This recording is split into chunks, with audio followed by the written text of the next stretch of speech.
ॐ श्रूयतां ऋषयः सर्वे युक्तं न क्रियते अधुना अपराधं विना तस्मै क्रुध्यतां हानिरेव च उपस्कृतं परायस्तु तेभ्यो दुःखं हितं नहि यदा च दीयते दुःखं तदा नाशो भवेत् ईदृशं च तपः कृत्वा साध्यते परमोत्तमम् शुभं फलं स्वयं हित्वा साध्यते न हितं पुनः।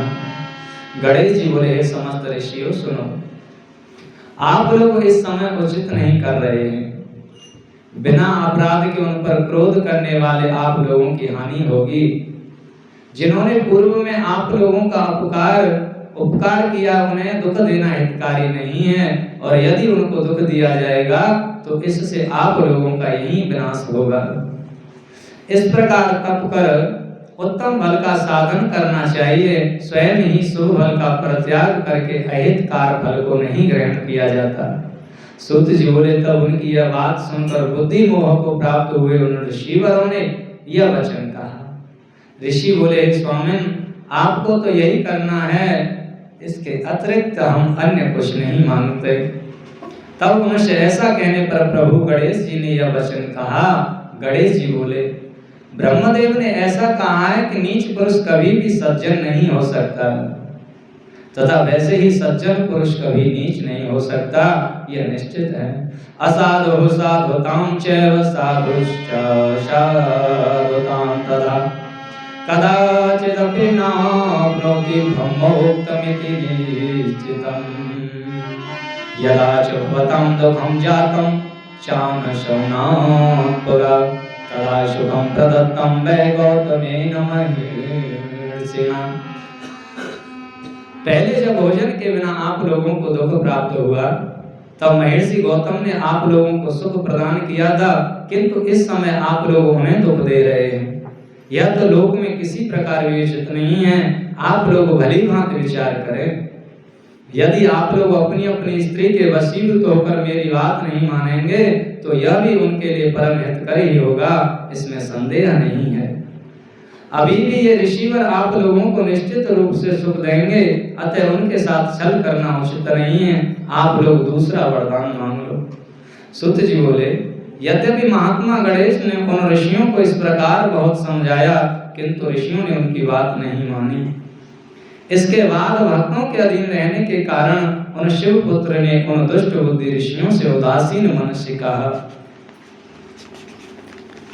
गणेश जी बोले, आप लोग जो प्रार्थना कर रहे हैं वैसा ही होगा। अब जो होनहार है वो तो होकर ही रहेगा। ऐसा कहकर वे अंतर ध्यान हो गए।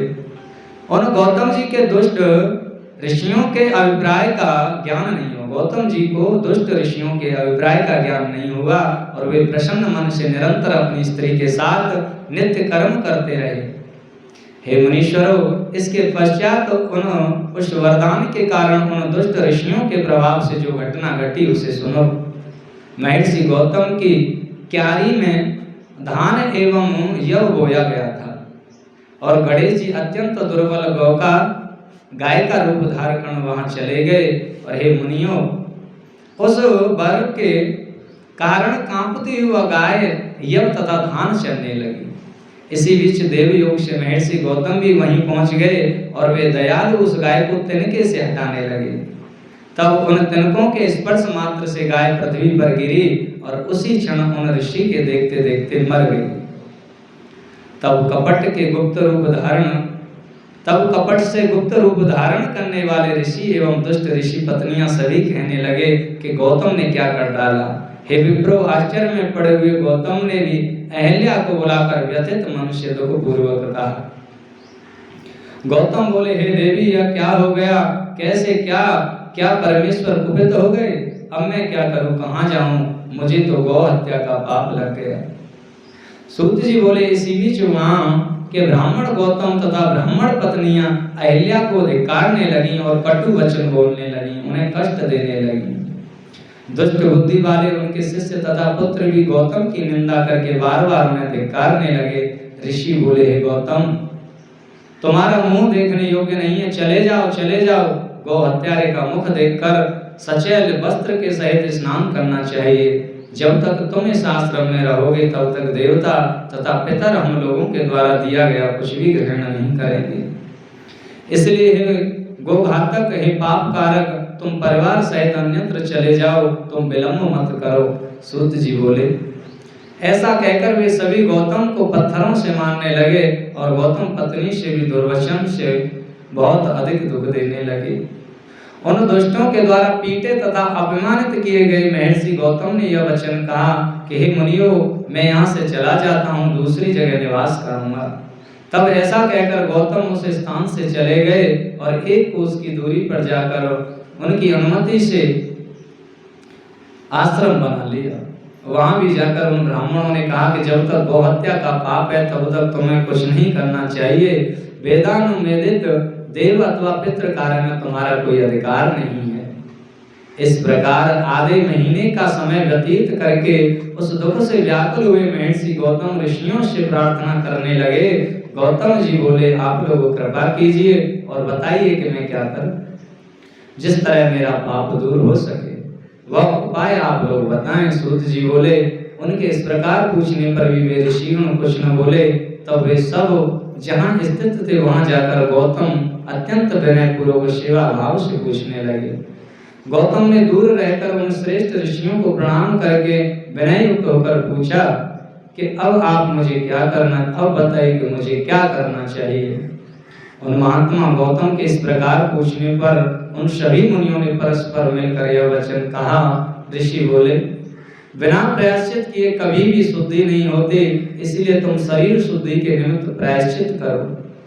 तुम अपने पाप को प्रकाशित करते हुए 3 बार पृथ्वी की परिक्रमा करो।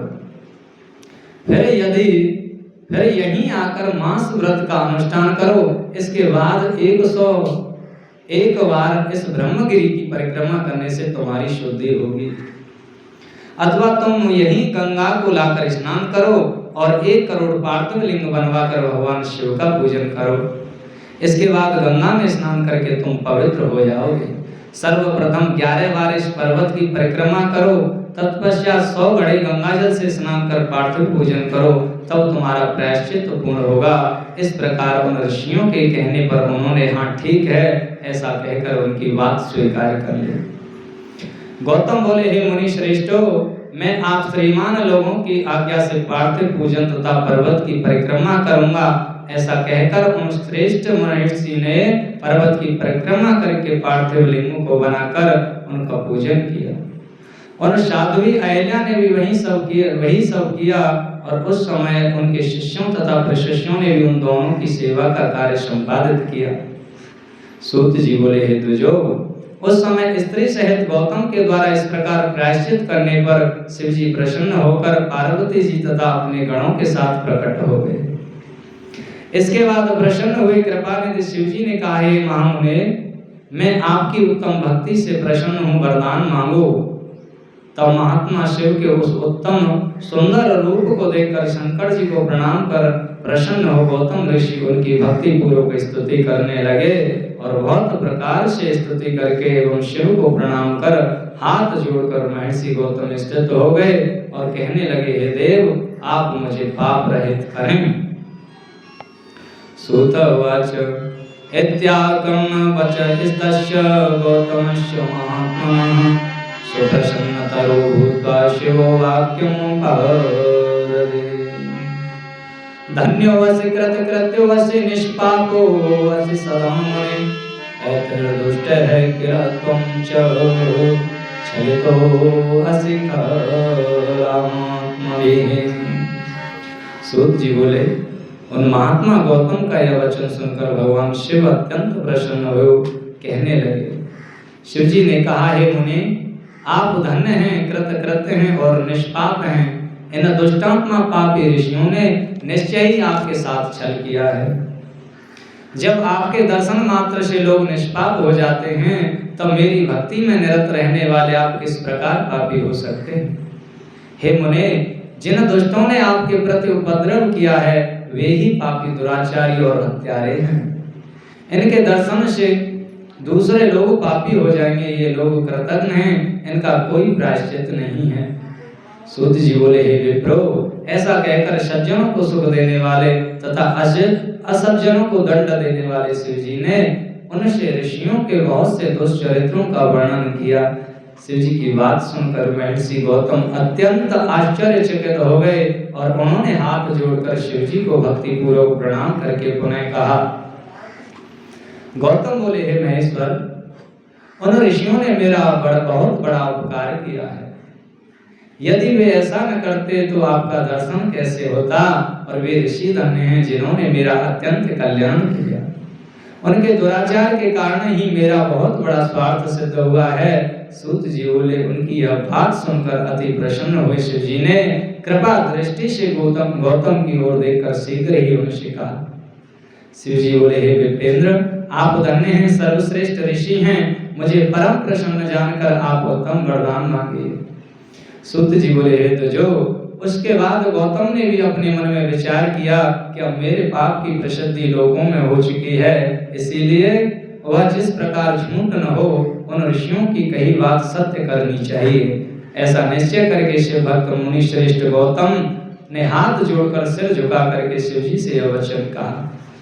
गौतम उवाच, सात्यं नाथ ब्रवीषितं तथापि पंचभिः कृतं अन्यथा भवति यज्जातं जायताम्। तो गौतम बोले, हे नाथ, आप सत्य कहते हैं, किंतु जैसा पंचों ने निर्णय दिया है वह अन्यथा न हो। जैसा उन लोगों ने निर्णय दिया है वही होने दीजिए।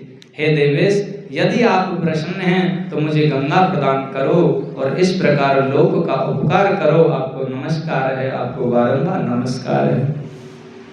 सूत जी बोले, ऐसा कहकर लोक कल्याण की इच्छा से गौतम ने उनके चरण कमल पकड़कर देवेश को पुनः प्रणाम किया और उसके बाद पृथ्वी तथा स्वर्ग के सारभूत जिस जल को निकालकर पूर्व में रख लिया था और विवाह काल में ब्रह्मा जी के द्वारा दिया गया जो कुछ शेष जल बचा था, उसे भक्त वत्सल भगवान शिव ने उन मुनि को प्रदान किया। उस समय वह गंगा जल परम सुंदरी स्त्री के रूप में परिणत हो गया। तत्पश्चात ऋषिवर ने उस स्त्री रूप जल की स्तुति कर उसे प्रणाम किया। गौतम उवाच, धन्यासि कृतकृत्यासि पावितं भुवनं त्वया मां च पावय गंगे त्वं पतन्तं निरेधुः। गौतम बोले, हे गंगे, हे गंगा, आप धन्य हैं, कृतकृत्य हैं। आपने जगत को पवित्र कर दिया है, अतएव निश्चय ही नरक में गिरते हुए मुझे भी आप पवित्र करो। सूत जी बोले, तब सबका हित करने वाले शिव जी ने कहा, हे गंगा, सुनो, तुम मेरी आज्ञा से इन गौतम मुनि को पवित्र करो। तब उन शिव तथा गौतम के वचन को सुनकर भगवान शिव की शक्ति परम पावनी गंगा जी ने शिव से कहा। गंगा जी बोली, हे प्रभु, मैं मुनि को परिवार सहित पवित्र कर अपने स्थान को जाऊंगी, मैं सत्य वचन कहती हूँ। सूत जी बोले, जब गंगा जी ने ऐसा कहा तब भक्त वत्सल शिव जी ने लोक उपकार के निमित्त गंगा जी से दोबारा यह वचन कहा। शिव जी बोले, हे देवी, वैवस्वत मनवंतर के 28वें कलयुग तक तुम यहीं निवास करो। सूत जी बोले, उन स्वामी शिव का यह वचन सुनकर नदियों में श्रेष्ठ उन पावनी गंगा ने पुनः कहा। गंगा जी बोली, हे स्वामी, हे महेश्वर, हे त्रिपुरांतक, यदि सबकी अपेक्षा मेरा महात्म्य अधिक रहेगा तभी मैं पृथ्वी पर निवास करूंगी। हे स्वामी, हे प्रभु, एक और बात सुनिए, आप अपने गणों एवं पार्वती सहित अपने सुंदर स्वरूप से मेरे समीप निवास करो। सूत जी बोले, उनका यह वचन सुनकर भक्त वत्सल शंकर ने लोक उपकार के लिए गंगा जी से पुनः यह वचन कहा। शिव जी बोले, हे गंगे, तुम धन्य हो, सुनो, मैं तुमसे पृथक नहीं हूँ, फिर भी मैं यहाँ निवास करता हूँ और तुम भी निवास करो। सूत जी बोले, इस प्रकार स्वामी सदाशिव की बात सुनकर गंगा ने प्रसन्न चित्त होकर उनकी आज्ञा स्वीकार कर ली। इसी बीच देवता, प्राचीन ऋषि, पितर, अनेक सुंदर तीर्थ एवं विविध क्षेत्र सभी ने वहां आकर गौतम, गंगा तथा गिरीश्वर की जय जयकार करते हुए आदर पूर्वक उनका पूजन किया। बोलो गंगाधराय, बोले गंगा।